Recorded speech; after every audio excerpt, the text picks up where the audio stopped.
தக்வா என்றால் அப்துல்லாஹ் இப்னு உமர் ரலியல்லாஹு தஆலா அன்ஹு அவர்கள் ஒரு வழியிலே சென்று கொண்டிருக்கும் பொழுது ஒருவர் ஆடு மேய்த்துக் கொண்டிருக்கிறார்.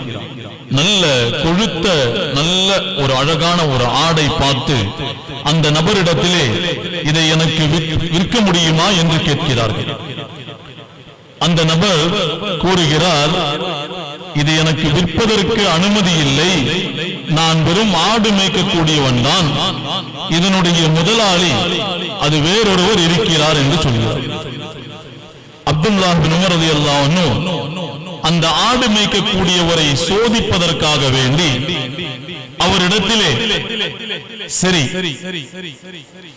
உன்னுடைய முதலாளி இங்கே இல்லை, அந்த ஆட்டை நீ சொல்ற விலைக்கு நான் வாங்கிக் கொள்கிறேன், உன்னுடைய முதலாளி கேட்டால் அது ஏதாவது விலங்குகள் அதை சாப்பிட்டுடுச்சுனோ இல்ல தொலைஞ்சு போயிடுச்சுனோ சொல்லி நீ சமாளிச்சு.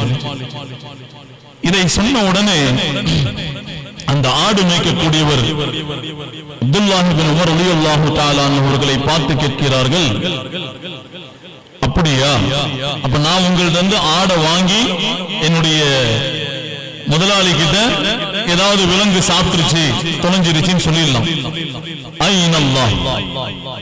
அல்லாஹ்விடத்துல நான் என்ன சொல்றேன், அல்லாஹ்விடத்தில் நான் என்ன சொல்வேன், யாரும் பார்க்கல, அங்க முதலாளி இல்ல, அதை விற்கலாம், ஆனால் அல்லாஹ்விடத்தில் நான் என்ன சொல்வேன்? நாம் சிந்தித்து பார்க்க வேண்டும். நம்முடைய வாழ்க்கையில் அனைத்து தருணங்களிலும் அல்லாஹுவை அஞ்சிய ஒரு வாழ்க்கையாக நாம் அமைத்துக் கொள்ள வேண்டும். அதற்கு சிறப்பான ஒரு வழிதான் SSF-ஓடு நாம் பயணிக்கக்கூடிய இந்த பயணம். அல்லாஹுவை நினைவூட்டக்கூடிய விஷயங்களோடு நாம் எப்பொழுதும் நெருங்கி இருக்க வேண்டும்.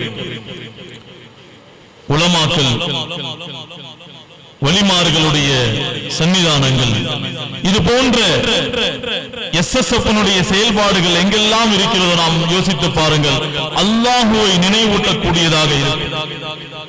இவ்வாறு அல்லாஹுவை நினைவூட்டக்கூடிய விஷயங்களோடு நாம் தொடர்பில் இருக்கும் பொழுது நிச்சயமாக பாவங்களில் இருந்து நம்மால் விலகிக் கொள்ள முடியும். எந்த தருணத்திலும், யாருமே இல்லாத ஒரு இடத்திலும், யாராலும் அறிய முடியாத ஒரு சந்தர்ப்பத்திலும் ஒரு பாவம் செய்ய நமக்கு ஒரு வாய்ப்பு நம் முன்னால் நிற்கிறது. அந்த நேரத்திலும் நாம் அல்லாஹுவை நினைவு கூர்ந்து அதில் இருந்து விலகுகிறோமே, அதுதான் தக்வா.